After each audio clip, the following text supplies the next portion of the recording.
अस्सलाम वालेकुम students, last videos में हमने टाइप्स ऑफ मेमोरी का टॉपिक स्टार्ट किया था और अब तक हमने सेंसरी मेमोरी और शॉर्ट टर्म मेमोरी को डिस्कस किया था। इस वीडियो में हम लॉन्ग टर्म मेमोरी को एक्सप्लेन करने की कोशिश करेंगे। स्टूडेंट्स, जैसे मैंने पहले बताया कि मैंने एक राइटर की डेफिनेशन ली है जो हमें रिकमेंडेड है कि आपने इस ऑथर को फॉलो करना है। तो फेल्डमैन के according long term memory is a relatively permanent storage of information although retrieval may be difficult. यानी अगर हम इंफॉर्मेशन को बहुत लंबे अरसे तक स्टोर करते हैं तो इसे लॉन्ग टर्म मेमोरी कहते हैं। ये एक सेकंड कुछ मिनटों से लेकर घंटों, महीनों, सालों और लाइफ लॉन्ग भी हो सकती है। इसमें हम स्टोर तो करते हैं इन्फॉर्मेशन अपनी तरह, हम ये रिलेटिवली परमानेंट बेसिस पे होती है, लेकिन ज़रूरी नहीं है कि सारी इन्फॉर्मेशन हमें हमेशा के लिए याद रहे। बाज़ जो इन्फॉर्मेशन होती है या अक्सर औकात इन्फॉर्मेशन का रिट्रीवल यानी जहन से उसको निकाल कर लाना हमारे लिए मुश्किल हो जाता है। बज़ाहिर हमें लगता है कि हम उसे भूल गए हुए हैं, ठीक है जी। और इस टाइप की मेमोरी को सेकेंडरी मेमोरी भी कहते हैं। Long term memory is also called secondary memory. जो प्राइमरीली जिसको हम यूज़ करते हैं वो सेंसरी और शॉर्ट टर्म मेमोरी, उसको प्राइमरी स्टोरेज ऑफ इंफॉर्मेशन भी कहते हैं और लॉन्ग टर्म मेमोरी को सेकेंडरी स्टोरेज ऑफ इंफॉर्मेशन कहते हैं। इसमें रेट ऑफ फॉरगेटिंग जो है लॉन्ग टर्म मेमोरी में वो भी लेस होता है as compare to short term and sensory memory. The rate of forgetting is lesser as compare to short term and sensory memory. यानी जो चीज़ें हमें सेंसरी मेमोरी में बहुत ज़्यादा चीज़ें भूल जाती हैं, 1 सेकंड, 2, 3, 4 सेकंड की होती है, हज़ारों चीज़ें देखते हैं साथ ही ख़त्म हो जाती हैं। उनमें से चंद कोई 5 से 9 के दरमियान जो चीज़ें हैं उन्हें हम अपने फोकस में लाते हैं और वो शॉर्ट टर्म मेमोरी का हिस्सा बनती हैं। इसमें से जिसको रिहर्स करते हैं या इस पर भी बहुत सी चीज़ों पर हम गौर करके छोड़ देते हैं, वो ज़हन से उसी वक्त निकल जाती हैं। लेकिन जो चीज़ें लॉन्ग टर्म मेमोरी में आ जाती हैं उसमें रेट ऑफ फॉरगेटिंग बहुत कम होता है। जो चीज़ें आ गई उनके चांसेस बहुत ज़्यादा हैं कि वो हम उन्हें रिटेन करेंगे। उनके ख़त्म होने के चांसेस सेंसरी और शॉर्ट टर्म में ज़्यादा होते हैं as compare to long term memory. तो इसमें जो हमारी जो लॉन्ग टर्म मेमोरी है इसमें रेट ऑफ फॉरगेटिंग कम होता है, भूलने की जो शरह है वो as compare to sensory and short term memory वो लेस होती है, ठीक है जी।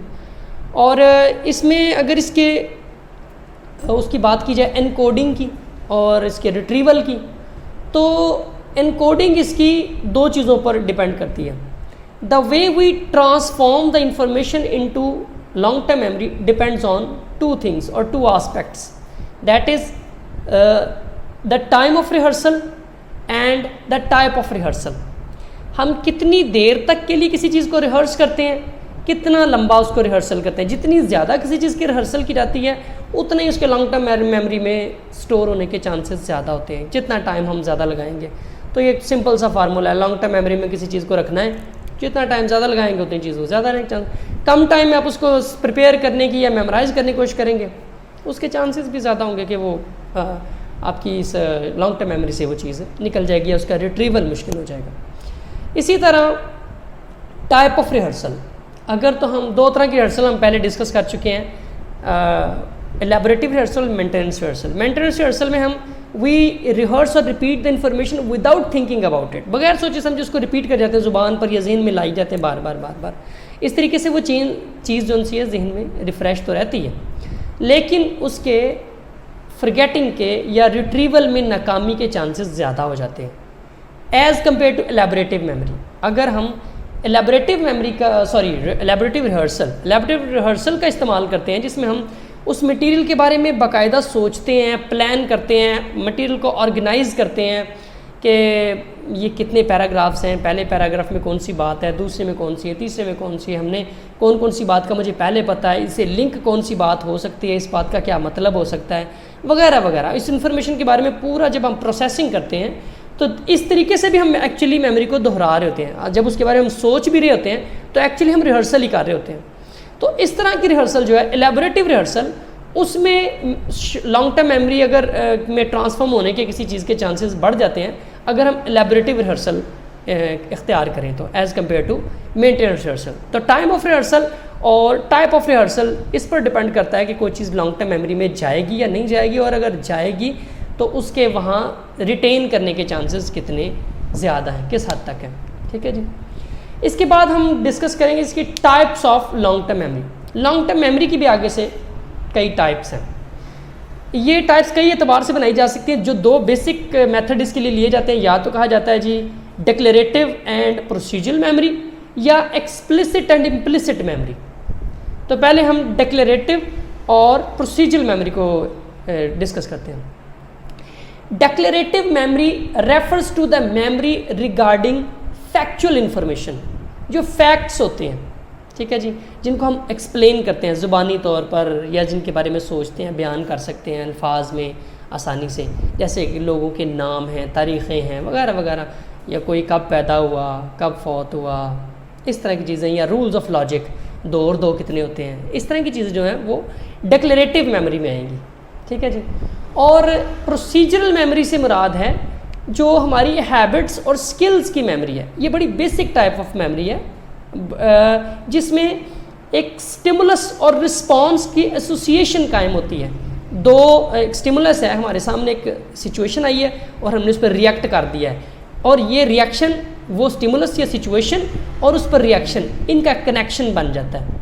तो इस तरह का काम आमतौर पर हम हैबिट्स और स्किल्स की दफ़ा करते हैं, जैसे कि हम कोई साइकिल चलाना या क्रिकेट खेलना या जो भी हम इस तरह के काम करते हैं, या इवन टाइपिंग टाइप, जो हमारी स्किल्स हैं या हैबिट्स हैं, उसमें ज़रूरी नहीं होता कि हम पहले से सब चीज़ों को प्लान करें, उनको जहन में लाएं सब कुछ, बल्कि सिचुएशन आती जाती है, उसी तरह हमारी बॉडी और माइंड और सब कुछ रिएक्ट करता जाता है। तो इस तरह की जो मेमोरी होती है उसे हम प्रोसीजरल मेमोरी कहते हैं। तो जितने भी काम आपको प्रैक्टिकली करने आते हैं उनके लिए आप प्रोसीजरल मेमोरी इस्तेमाल करते हैं, जिनके लिए आप अपना जहन इस्तेमाल करते हैं कि कोई चीज़ कहाँ है, कैसी है, क्यों है, कितनी है, क्या नाम है उसका, क्या तारीख है, वगैरह वगैरह, तो वो डिक्लेरेटिव मेमोरी होगी। अब डिक्लेरेटिव मेमोरी को फर्दर 2 सब टाइप्स में डिवाइड किया जा सकता है, semantic and episodic memory. Semantic memory से मुराद है ऐसी मेमोरी जो जनरल नॉलेज से ताल्लुक़ रखती है। The memory regarding the general knowledge is called semantic memory. General knowledge में यही नाम, तारीख़ें, जगहें, ठीक है जी, और इसमें साथ साथ रूल्स ऑफ लॉजिक भी शामिल हैं। यानी मैथ्स के लिए जो अपने मेमोरी यूज़ कर रहे होते हैं, एडिशन, सब्ट्रैक्शन, मल्टीप्लिकेशन के लिए, तो वो रूल्स ऑफ लॉजिक भी सिमेंटिक मेमोरी का हिस्सा होते हैं। इसमें दूसरी टाइप है डिक्लेरेटिव मेमोरी की, episodic memory. Episodic memory refers to the additional details regarding an event that we keep in our mind. अपने जहन में एक हमें क्लास को पूरा लेक्चर दिया गया, वो सबके लिए एक जनरल नॉलेज होना है, वो हमारी सिमेंटिक मेमोरी होगी। लेकिन उसके दौरान किसी चीज़ को याद करने के लिए हम एडिशनली अपने माइंड में क्या क्या सोच रहे थे, क्या हमारे जहन में ख्यालात आ रहे थे, उस वक़्त हम सिचुएशन को कैसा महसूस कर रहे थे, तो हमारे ख्यालात, एहसासात, जज्बात या पर्सनल एक्सपीरियंसेस, मसलन मैंने परसों क्या खाया था, मोस्ट प्रॉब्ली इसका ताल्लुक मुझसे ही है, और ये बड़ी फाइन डिटेल्स हैं कि मैं क्या सोच रहा था तब, मेरे जहन में क्या ख्यालात आ रहे थे। तो एक जनरल नॉलेज या फैक्चुअल इंफॉर्मेशन की फर्दर डिटेल जो अपने माइंड में हम क्रिएट करते हैं या बनाते हैं, जो सोचते हैं, उसे हम एपिसोडिक मेमोरी कहते हैं। ये बड़ी हाईएस्ट फॉर्म है मेमोरी की, ठीक है जी। और इसमें जो सा है हम अपने पर्सनल एक्सपीरियंसेस वगैरह ज़्यादा शामिल होते हैं। इसमें जनरल नॉलेज या फैक्ट्स नहीं जो सबके लिए सेम है। जो सिमेंटिक मेमोरी वो सबके लिए सेम होती है, कोई डेट है, कायद अज़म कब पैदा हुआ है, ये सिमेंटिक मेमोरी है सबके लिए। लेकिन कायद अज़म से मुतल्लिक़ हमारे पर्सनल फीलिंग्स या ख्यालात क्या हैं, हमारी सोच क्या है, वो मेरी एपिसोडिक मेमोरी है, ठीक है। आजकल सब्ज़ियाँ कौन कौन सी, गर्मियों की सब्ज़ियाँ, वो एक सिमेंटिक मेमोरी है। लेकिन मैंने क्या क्या इस्तेमाल किया, मुझे पसंद किया है, वो एपिसोडिक मेमोरी होगी। जो फर्दर पर्सनल एक्सपीरियंस से रिलेटेड डिटेल्स होंगी वो एपिसोडिक मेमोरी कहलाएगी। ये दोनों डिक्लेरेटिव मेमोरी की टाइप्स हैं, ठीक है जी। इसी तरह जिस तरह हम इनको टाइप्स में डिवाइड करते हैं, डिक्लेरेटिव एंड प्रोसीजरल मेमोरी, इसी तरह ही हम इनको डिवाइड कर सकते हैं explicit and implicit memory. Explicit memory का मतलब है the type of memory, the type of long term memory about which the people are aware of or they recollect those information consciously। जब हम अपनी मर्जी से जानबूझकर, सोच समझकर, अपने इरादे से कोई इन्फॉर्मेशन जहन से निकाल कर लाते हैं और हमें पता होता है कि हम किस बारे में सोच रहे हैं और क्या इन्फॉर्मेशन है, ठीक है जी, तो उसे हम एक्सप्लिसिट मेमोरी कहते हैं, जैसे कि डिक्लेरेटिव मेमोरी भी होती है, ये इक्विवेलेंट है डिक्लेरेटिव मेमोरी के, ठीक है जी। फैक्ट्स वगैरह के बारे में सोचना समझना या बयान करना जिसमें आ जाता है वो एक्सप्लिसिट मेमोरी होती है। इम्प्लिसिट मेमोरी प्रोसीजरल मेमोरी की तरह होती है। Implicit memory is a type of memory about which people are not consciously aware of, जिसके बारे में लोग कॉन्शियसली अवेयर नहीं होते, उसको ज़ुबानी एक्सप्लेन करना शायद उतना पॉसिबल ना हो, लेकिन it can effect the subsequent behaviour. ये हमारे आइंदा के बिहेवियर को सब्सिक्वेंट, इसके बाद मैं क्या करने लगा, उसके बाद क्या करने लगा हूँ, तो उसको ये मुतासिर ज़रूर कर सकती है। ये अब मैं पहले से प्लान नहीं कर सकता कि मैंने अब क्या क्या करना है, मोरलेस एक मेजर प्लान तो हो सकता है मेरा, लेकिन जो इन जनरल मैं क्या करूँगा, जैसे जैसे सिचुएशन बनती जाएगी वैसे वैसे मैं करता जाऊँगा, रिएक्ट करता जाऊँगा। स्पेशली हैबिट्स और स्किल्स की दफ़ा हम ऐसा ही करते हैं, जैसे जैसे कोई स्टिमुलस आता है वैसे वैसे हमारी बॉडी और माइंड उस पर रिएक्ट करता है। तो ये जो एसोसिएशन टाइप की मेमोरी होती है जिसमें हमें कॉन्शियसली अवेयर नहीं होते, उसे इम्प्लिसिट मेमोरी भी कहा जाता है, ठीक है जी।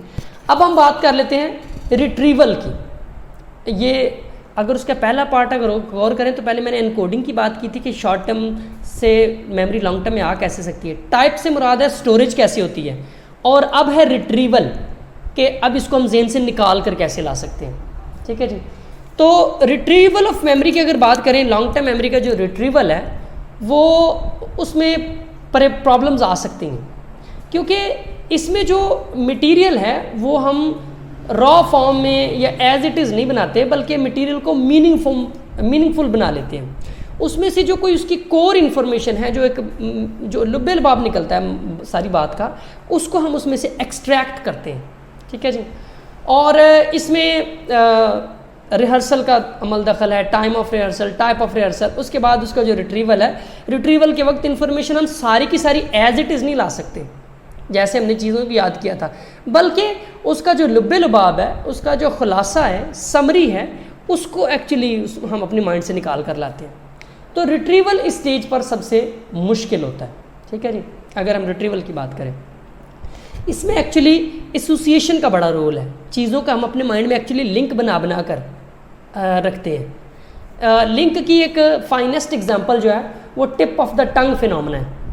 Tip of the tongue phenomena का मतलब होता है कि बाज़ औक़ात जब चीज़ हमारे जहन में घूम रही होती है, हम करीब तरीन पहुँचते जाते हैं, बस ज़ुबान पर नहीं आ रही होती, आखिरकार फिर ज़ुबान पर भी आ ही जाती है।